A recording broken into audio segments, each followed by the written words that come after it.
vamos aí.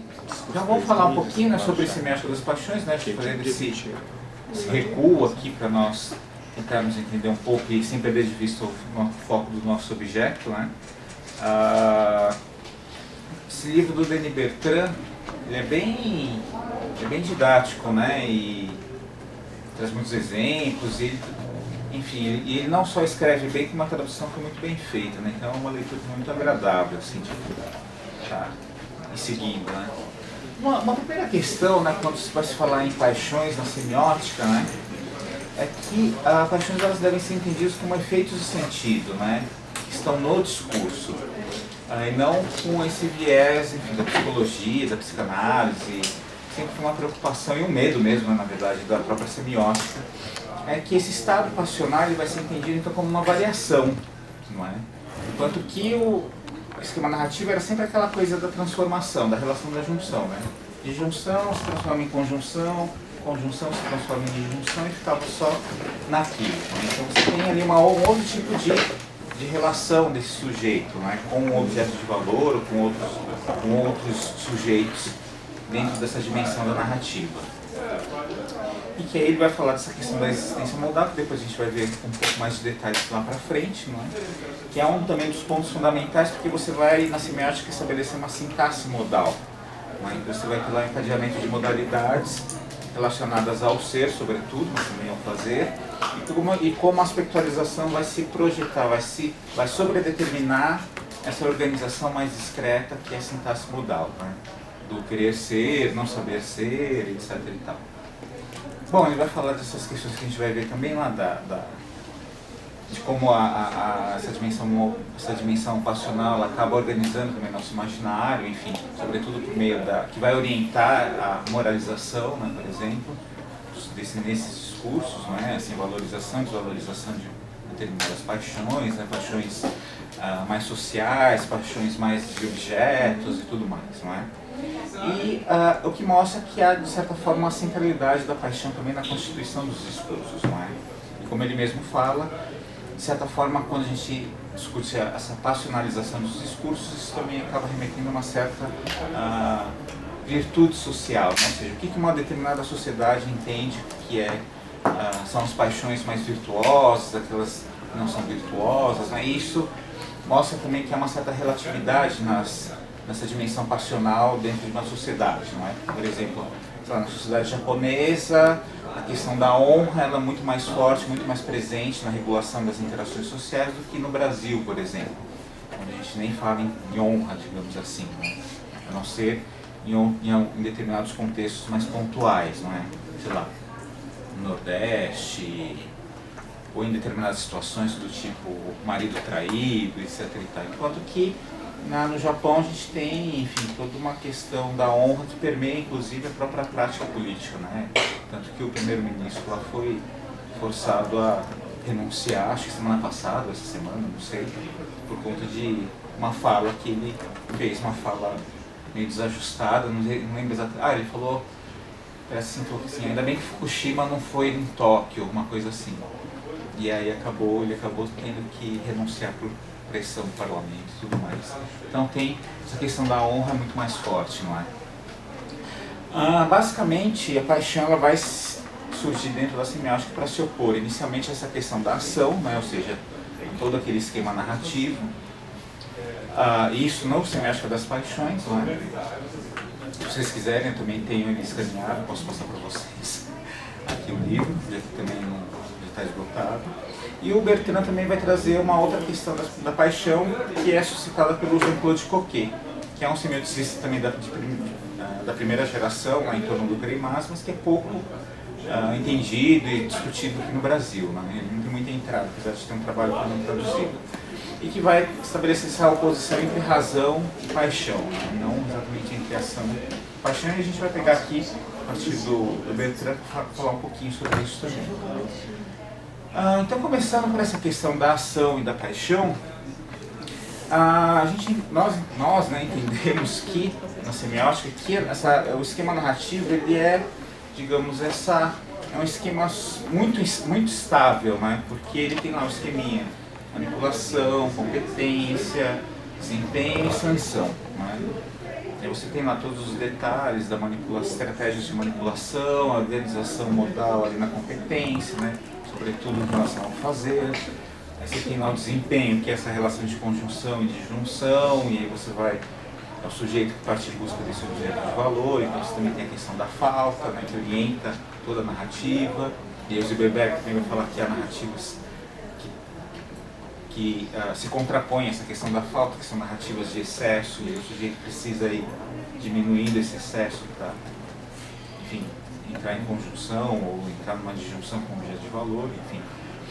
Você tem a sanção, vai ter lá a sanção pragmática e cognitiva. Então, ou seja, o esquema narrativo não variou muito desde que ele foi fechado, né? A grande novidade está em relação à proposta do Landowski, que é do regime dos regimes de união, que também estão ali no nível narrativo.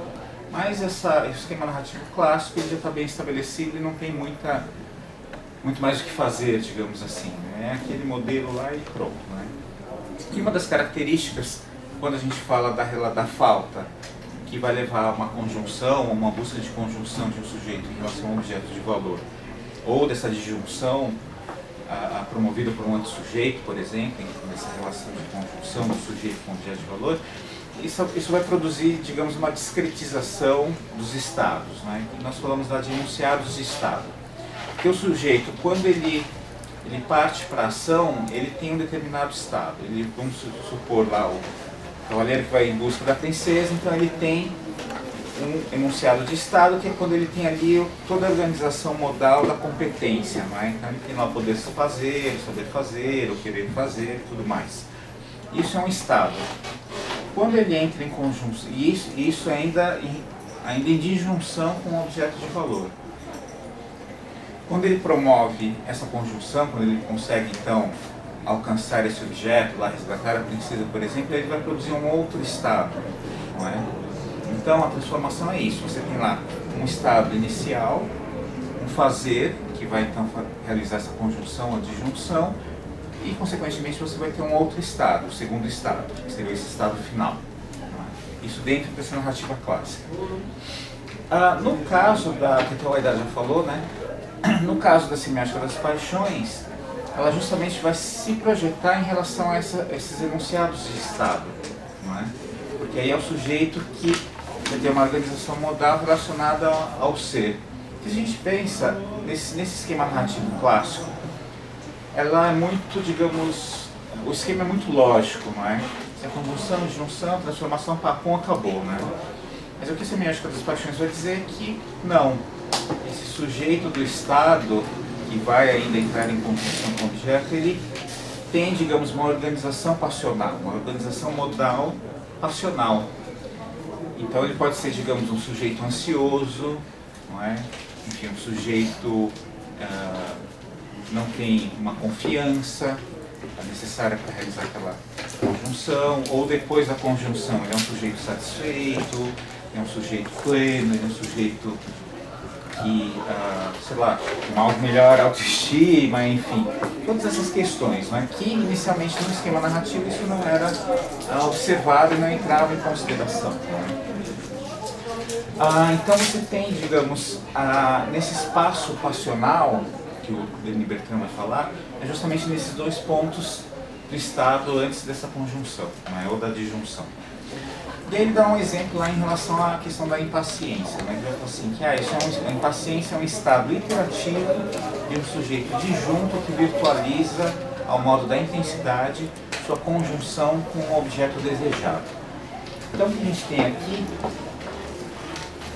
eu marquei esses dois elementos, né? O iterativo e o virtualizado, porque ele vai se relacionar a essas questões aqui, que é a aspectualização, né, o acabado, não acabado, incoativo, ou seja, aquele que está começando, o durativo, né, que é o contínuo, iterativo, que é o que se repete, e o terminativo, que é aquele que é concluído. Em relação aos modos de existência, nós temos lá o realizado, o atualizado, o virtualizado e o potencializado. Potencializado que inclusive também é desenvolvido no Semiótica das Paixões, porque eles eram só esses três primeiros. E basicamente o potencializado é aquele que é digamos, um novo enunciado que volta para o sistema e passa a se tornar uma dentro da praxis enunciativa, ele passa a se tornar uma estrutura mais ou menos cristalizada. Não é? Seria mais ou menos essa questão das paixões, não é? Porque nós temos, digamos, paixões que são mais ou menos cristalizadas em cada sociedade, né? A questão da honra, por exemplo, mas tem, sei lá, a questão do ódio, da violência, da intolerância, do preconceito, e por outro lado tem, sei lá, a questão da solidariedade, da tolerância e por aí vai, não é? Entre outros, da ambição, enfim, do sentimento de injustiça e tudo mais, né? E tem a questão dos modos de presença, né, que são variados, porque nós temos aqui, por exemplo, no Tensão e Significação, a gente tem, enfim, um capítulo todo sobre presença, que vai falar sobre essas questões, que é a plenitude, vacuidade, falta, inanidade, enfim. Isso depois a gente pode até voltar, porque está relacionado também com essa questão das paixões, não é? Sei lá, tem a deixa da paciência, da impaciência, que se trabalham, do que é próximo e distante, familiar e estranho, enfim. Tem toda uma questão que vale a pena depois trabalhar também em relação às paixões associadas aos modos de presença. Bom, então o que isso significa basicamente na paixão? Que a paixão, esse espaço passional, na verdade, ele é uma parada da ação, não é? Que a ação não acontece, digamos, automaticamente dentro desse esquema narrativo, se nós formos incorporar a paixão, não é? Você tem uma parada da ação, ou seja, tem lá um sujeito de Estado, e nesse sujeito de Estado ele não vai ser só mais uma função, ele vai abrir todo um outro universo de significações, que são as significações passionais. Então, quando ele fala, o Bertrand vai falar, por exemplo, sei lá, de objetos que são desejáveis, que são indesejáveis, que são repulsivos, enfim. Tudo isso também vai orientar essa busca do sujeito por um determinado objeto de valor, e não só mais a manipulação do destinador. Então são coisas que vão se completando, né, ao longo desse discurso, dos discursos, né? E, obviamente, nessa parada da ação, então se abre lá esse espaço passional. Nesse espaço passional, nós vamos ter, então, de um lado, as tensões, né, as intensidades, as extensidades, e também as aspectualizações, como eu mostrei lá. Então, enfim, a paixão aqui, basicamente, ela vai se definir em relação à própria ação, né? Pensando, então, como as duas podem se conjugar ali, né? Sei lá, a gente pode pensar numa narrativa como a do Indiana Jones, não é? Ele não, digamos, se nós assistimos os filmes, um filme do Indiana Jones, nós vamos ver que há momentos em que, por exemplo, está ocorrendo ali uma ação, ele está sendo perseguido, não é que ele não é um sujeito desprovido de paixão, pelo contrário, ele pode estar desesperado, enfim, com medo, não é uma coisa que ele é simplesmente uma fuga, digamos assim, uma simples fuga, ou seja, para escapar de um antisujeito, da disputa de um determinado objeto de valor em relação ao antisujeito. Não, esse sujeito, mesmo na ação, ele vai ter uma série de efeitos passionais ali sobre ele, não é? Então isso também é uma questão que vale a pena ser trabalhada, porque também não é muito, não foi muito discutido isso dentro da própria semiótica. Esse sujeito não é simplesmente o sujeito que vai lá, conjunção ou disjunção, né? Ele tem mais coisas ali nessa relação. Em relação aqui da paixão com a razão, né, eu peguei também só as questões aqui do próprio Denis Bertrand, mas aí, sei lá, quem tiver interesse, o livro que o Bertrand menciona aqui, A Busca do Sentido, ele já foi traduzido faz uns 3 anos, mais ou menos, inclusive pelo Gilson, que é um cara da semiótica, que traduz muito bem também os textos, né? E aí ele vai falar, porque basicamente ele vai desenvolver toda a teoria dele em cima dessa noção de sujeito dentro da semiótica. Que alguns, inclusive, falam que o que o Coquet faz nem é exatamente muito semiótica, porque ele usa muito a fenomenologia do Merleau-Ponty, usa muito Benveniste, não é? Enfim, a noção de enunciação do Benveniste. Mas aí o que o Coquet vai basicamente propor é que existem 3 tipos de actantes no nível narrativo. Então, tem o primeiro actante, que é o sujeito e o não sujeito. Esse primeiro actante vai se desdobrar em sujeito e não sujeito, não é? O segundo actante é o objeto, e o terceiro actante é uma espécie de instância que orienta os valores da narrativa, seria uma espécie de destinador. Bertrand vai falar que para a questão das paixões o que interessa é essa relação do sujeito e do não sujeito, não é? E aí o Coquet ele propõe então que o sujeito, dentro desse esquema narrativo, é esse sujeito autônomo, que se assume como sujeito. Consequentemente, ele é um sujeito que vai fazer escolhas, que vai tomar decisões, que vai refletir e que vai também julgar, não é? Dentro dessa narrativa. Enquanto que o não sujeito ele é funcional e passional. E aí no livro do Coquet, ele vai usar como um dos exemplos aquela fábula do lobo e o cordeiro, que o cordeiro está tomando água ali no rio, o lobo está um pouco mais em cima e o lobo começa a ameaçar o cordeiro, dizendo que o cordeiro está sujando a água, né? E aí tem todo um esquema de manipulação por intimidação, enfim. E o cordeiro vai sempre retrucando, né? Porque ele está na parte de baixo, ali na correnteza da água e tudo mais, e vai falando uma série de outras, vai colocando outros argumentos, até que no final das contas o lobo vai lá e come o cordeiro. Pronto, acabou, né? Então assim, aí tem aquela moral, né, da lógica do mais forte, não sei o que e tudo mais, né, que nunca Ou seja, não é ele possível. não teve atitude. Que aí você tem a moral que não adianta argumentar contra a lógica do mais forte, alguma coisa assim, né? E aí o que Coquet mostra por esse exemplo? Que enquanto há esse jogo de argumentações, tanto o lobo como o cordeiro, eles são sujeitos, não é? Porque eles são autônomos, eles fazem escolhas argumentativas, um vai tentando persuadir o outro. Quando o lobo decide comer o cordeiro, ele deixa de ser sujeito para ser um não sujeito, porque ele retoma a identidade original dele, de lobo, de animal, e ele vai fazer aquilo para o qual ele está programado, que é atacar outros animais e comê-los, não é? É um pouco a questão também lá do Suai, do Moai, a questão de identidades, que acho que o povo quer trabalho, o Levinas, e que o Fontanier recupera também lá no Somar Semar, para trabalhar com a questão do corpo, né? O lobo só conseguiu comer porque o cordeiro permitiu, ou não? Não, então, porque aí também é o cordeiro que está cumprindo o papel dele ali. É passional, né? Isso, exatamente. Então assim, aí você então tem, digamos, um sujeito que é programado, não é? Ou melhor, não sujeito, essa função programada. Então o lobo vai fazer aquilo para o qual ele é naturalmente programado, não é? Ao mesmo tempo, para o Coquet, a questão do não sujeito, ele está relacionada à questão do corpo. Não é? Então, assim, nós não temos, digamos, a questão do sensível, do sentir, que nós não refletimos sobre isso. Porque a partir do momento que nós refletimos, já somos sujeitos. Quando esse corpo ele sente, enfim, o seu ambiente, esse universo de discurso, etc. e tal, nós estamos ainda nessa ordem do não sujeito. Porque o corpo também é essa questão do sensível que já tem, digamos, ali uma certa programação, não é? E aí, no caso, a própria paixão também teria uma certa programação que, enfim, a gente poderia discutir se ela é determinada culturalmente, biologicamente ou psiquicamente, mas aí você tem também uma questão de programação que está associada a essa ideia de paixão. Então, e aí, ao mesmo tempo, então, você tem essa oposição entre a razão e a paixão. A paixão como algo irrefletido, como esse ataque do lobo, e a razão como essa instância da reflexão do sujeito. Talvez por isso que o Coquet não tenha tanta recepção por aqui.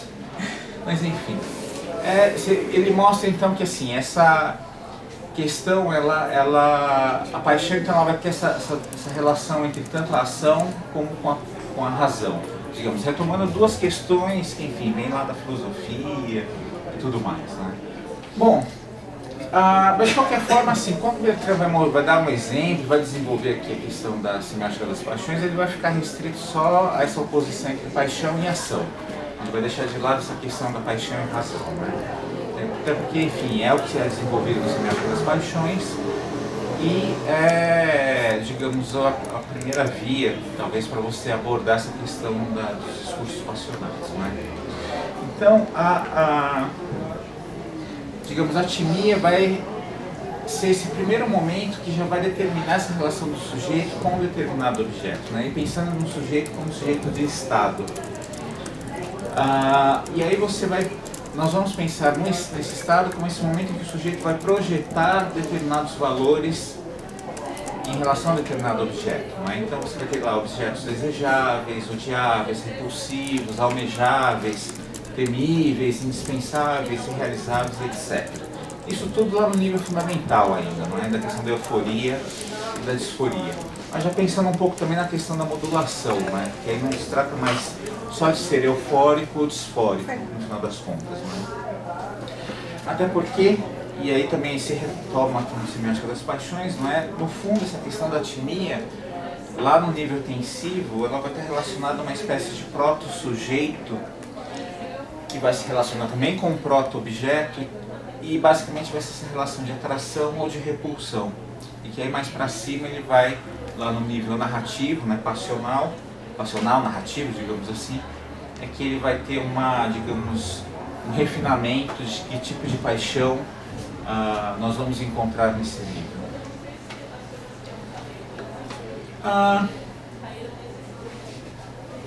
Aí entra, então, nós chegamos aqui na questão da organização modal, né, que isso também está presente aqui sobre o sentido dores, do Greimas, tanto aqui no capítulo sobre a modalização do ser, como no capítulo para uma teoria das modalidades. Né? Nesses dois capítulos, Greimas vai trabalhar com essa questão das modalidades, de como se constituem as sintaxes modais, como é possível comparar as diferentes sintaxes e daí depreender determinados sentidos.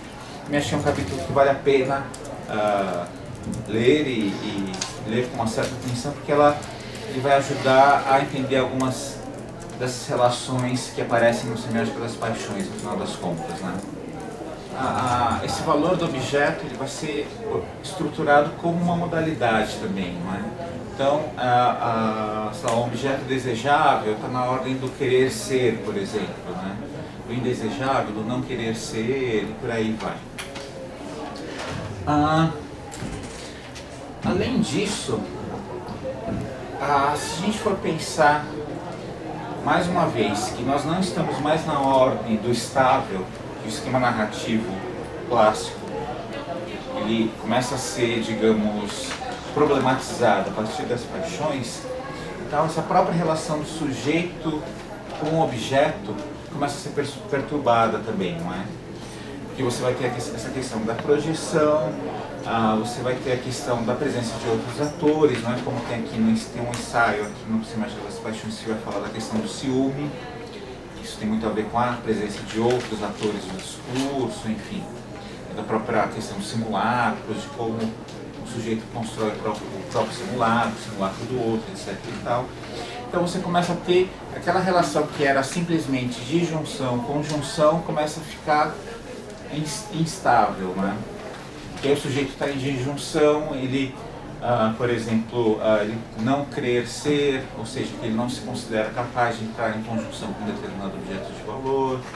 Enfim, se a gente parar aqui para pensar no nosso percurso acadêmico, como mestrado, doutorado, a gente vai ver várias dessas considerações, dessas organizações modais também, né? Às vezes a gente acha que não vai conseguir entregar a dissertação, a tese, a gente é sancionado, enfim. Tem uma série de questões também na vida acadêmica que são passionais e que poderiam também ser melhor exploradas aqui. Fazer um livro de autoajuda, né? A partir dessas organizações modais da semiótica. Então, se a gente ainda também recorrer àquele texto lá sobre a cólera, né, do Greimas, ele também é um bom exemplo de como essa questão passional funciona. Porque quando o contrato fiduciário ele é quebrado, não é? Ou seja, quando ele não é cumprido pelo destinador do julgador, então às vezes acontece isso que o Fontanilli chama de tumulto modal, não é? Porque o sujeito ele perde sua referência, não é? E ele volta assim, digamos, o sujeito de estado, então ele vai ter essa desestabilização modal e uma diferenciação passional. Se ele era antes, digamos, um sujeito confiante, certo de que ele receberia a sanção positiva, né, uma sanção pragmática e cognitiva, sobretudo, né, de reconhecimento positiva, ele, quando o contrato é quebrado, então ele também tem uma mudança nessa configuração passional, né, ele começa a se colocar em dúvida, enfim, tudo aquilo que o Greimas vai desenvolvendo lá no capítulo sobre a cólera. E que também está relacionado com essa questão passional e modal. o Bertrand ele vai dar enfim, todo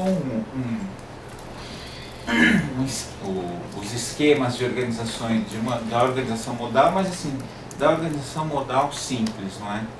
Lá do querer ser, querer não ser, não querer não ser, não querer ser, não é? E aí ele coloca ali os termos em cima, né?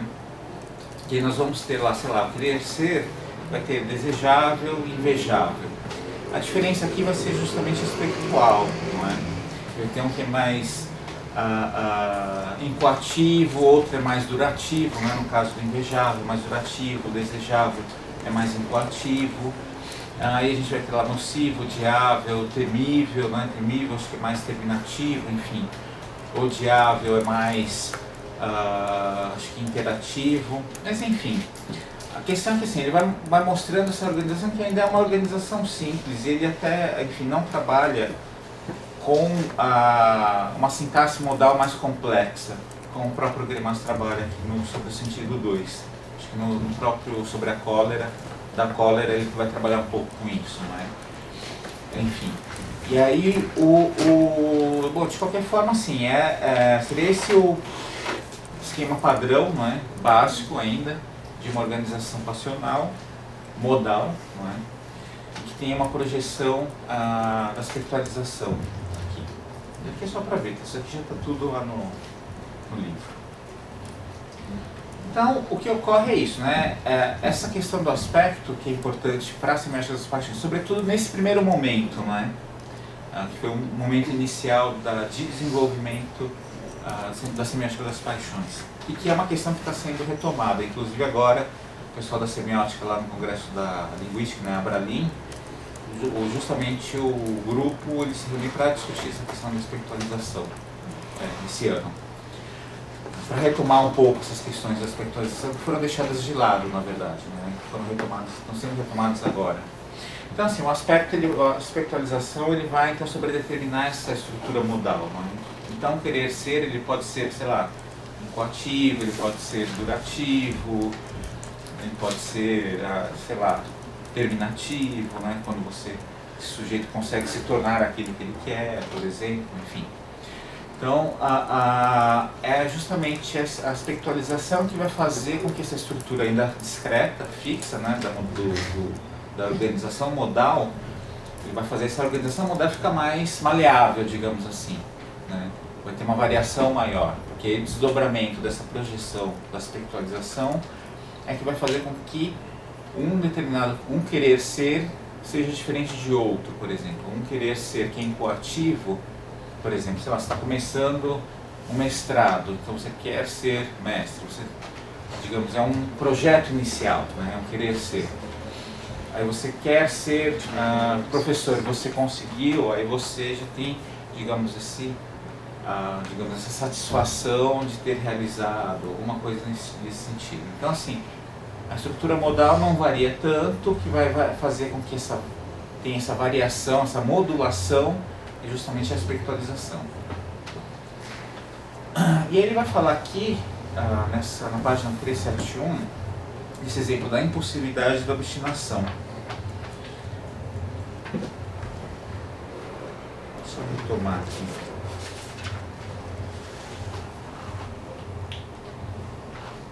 Ele vai falar aqui assim, olha, a impulsividade pode ser compreendida como o modo de existência de um sujeito possuído pelo dever ser imperioso de seus objetos, anterior a todo querer e poder fazer. Modalidade que determina uma intensidade, o aspecto incoativo. O impulsivo começa. E o aspecto iterativo, ele começa sempre. Então, basicamente seria isso, digamos, a definição de impulsividade, né? Porque ele ele pega digamos aqui, a definição de um dicionário, né, Petit Robert, vai falar lá, caráter do que age sob a impulsão de movimentos espontâneos, irrefletidos ou mais fortes que sua vontade, não é? Aí até esse refletidos daria, inclusive, para associar com essa questão do não sujeito, do coqueiro, enfim. Mostrando como é que também tem na questão da paixão, né, do passional, também tem essa questão do irrefletido, não é? Sei lá, do Aquiles, né, também que, enfim, mata todo mundo lá na Ilíada. E aí ele vai falar também da obstinação aqui, que ela caracteriza o sujeito que não somente quer fazer, mas quer ser aquele que faz, embora saiba que a conjunção a que ele visa pode não se realizar, ou mesmo pode não ser. Ele quer apesar dos obstáculos e a própria resistência alimenta a sua vontade. Então aqui ele já esboça, digamos, uma sintaxe do modal, não é? Porque assim, que é o querer fazer, quer ser, poder não fazer, alguma coisa assim. Não é? Então você também tem, digamos, nessa estruturação dessa paixão, da obstinação, da paixão da obstinação, digamos, uma sintaxe modal ali. Basicamente essa seria, digamos, a base para pensarmos na questão das paixões dentro do discurso, não é? E aí quando eu falei dessa questão da espiritualização, seria uma dessas etapas da semiótica das paixões, que é a sensibilização. Uma outra etapa que ele vai desenvolver aqui é a questão da moralização, que até lá no texto do Aidas também trabalha bem com isso, da moralização, né? Que a moralização vai ser uma espécie que eu tirei lá do Semiótica das Paixões. Tá? Porque é aqui que eles criam, né, essa ideia. Né? Seria uma espécie, digamos, de um destinador coletivo, né, que eles falam em um observador social. E a função desse observador social é justamente regular esse percurso passional e encerrá-lo, tal como ocorre na sanção, que a sanção é a última etapa lá do nível narrativo, né, do esquema narrativo, e a moralização seria essa também. Então, digamos, há paixões que são mais valorizadas do que outras, não é? Então você tem, sei lá, a gente pegar esses novos discursos de autoajuda, do empreendedorismo, por exemplo, tem muito dessas questões no meu entendimento, não é? De você elaborar determinadas paixões que são socialmente aceitas e valorizadas. O cara que tem uma certa ambição, mas não uma ambição excessiva, mas que tem uma ambição, que tem que quer uma certa autonomia, tem a questão, sei lá, da própria busca por concentração, foco, independência. Então acho que tem muito isso, a questão da obstinação, de não desistir, enfim, que é um pouco uma questão, enfim, de empresas, não é? Assim, esse ambiente, como é que posso dizer, não é administrativo, enfim, empresarial, não é? Enfim, que também se confunde um pouco talvez com essa questão, enfim, que voltou à baila, né? Que é da teologia, da prosperidade, das igrejas neopentecostais, também tem esse viés, né? Da busca pela riquezas e tudo mais, não é? Então, e aí, obviamente, você vai com a multiplicidade desses discursos, né, dentro dessa praxis enunciativa, você vai transformando, digamos, essas paixões. Não é? Se a gente pensar que, sei lá, no passado, sei lá, década de 70, alguma coisa assim, essa questão da ambição talvez não fosse tão valorizada, não é? Hoje parece que há uma valorização maior, não é? Então, que há uma mudança dentro dessa praxis enunciativa. Antes a ambição, enquanto uma organização modal, ela era, digamos, ela não era tão valorizada. Com a frequência dos discursos, dos enunciados, isso faz com que ele potencialize essa valorização e aí mude então os valores, as normas e a própria valorização passional, não é? Das paixões. Não é? E aí, dentro dessa mudança, digamos, dentro da prática enunciativa, o papel desse observador social, não é? Ou seja, desse destinador coletivo, no processo de moralização, é então regular essas paixões na vida social. Não é? Então você tem, sei lá, parece que também tem tido uma volta assim, de uma espécie de sujeito firme, tipo, quase meio machão, que tem sido valorizado, tipo macho alfa, uma coisa assim, por parte da sociedade também. E também está relacionado a questões das paixões, não é? É um sujeito confiante, pragmático, obviamente, porque também parte por fazer. E aí tem justamente isso que o Bertrand vai falar, né? Porque você tem esse caráter intersubjetivo das paixões. Ele fala, mesmo quando você tem paixões de objeto, você também tem essa questão da intersubjetividade, porque você vai ter no final lá do percurso a moralização, vai ter esse observador social. Então, se você tem lá, digamos, um determinado objeto de valor desejável, e aí você vai ter, sei lá, por exemplo, um Lamborghini, por exemplo, e aí você tem essa questão toda que vai mobilizar esse sujeito, não é? Do querer ser, não é? Porque ele não quer o carro só pelo carro, não é só pelo que o carro é em si, mas também pelo, digamos, pelo que ele é funcionalmente, não é? Pelo que ele é como representação social, pelo que ele mostra como o sujeito teve que ganhar dinheiro suficiente para poder ter aquele objeto de valor, enfim. E é um pouco também isso que ocorre, digamos, nesse funk da periferia, de um determinado tipo de funk, não é? Do MC Guimê, enfim, não é? É um pouco essa questão da riqueza, enfim, essa valorização, que também é diferente, não é? Porque antigamente também nós, dentro, digamos, do cancioneiro popular, você não tinha essas questões, não é? Tem Milionário José Rico. Mas nas músicas eles não tocavam nessas questões, não é? Como, por exemplo, o funk toca, não é? Você tem, digamos, também uma mudança passional ali, que você vai ter essa questão de você falar que sim, eu sou ambicioso, sim, eu consegui e dane-se o resto, né? Antes não tinha essas questões, não é? Então você também tem uma mudança de valores, não é? E consequentemente também de organizações passionais que são valorizadas e desvalorizadas, não é? E é claro, quando a gente fala em sociedade, assim, não dá para também tomar isso como uma totalidade, digamos. São partes dessa sociedade que, digamos, organizam ali passionalmente seus discursos e moralmente os seus discursos, não é? Então alguns valorizam, outros não valorizam, por aí vai. E aí nós temos os choques, indignação e por aí vai. Bom, ele então propõe aqui eu nem fiz o esqueminha, mas ele mesmo no livro tem, digamos, ele faz um paralelo ali com o esquema narrativo, não é? Que ele vai falar que esse é o esquema passional canônico, que é uma proposta dele mesmo, que ele meio que organizou. Ele vai falar então que você tem lá, primeiro, a disposição, que seria a espécie da manipulação, não é? Então essa disposição do sujeito em receber um determinado efeito de sentido passional, poderia ser uma espécie de caráter, não é?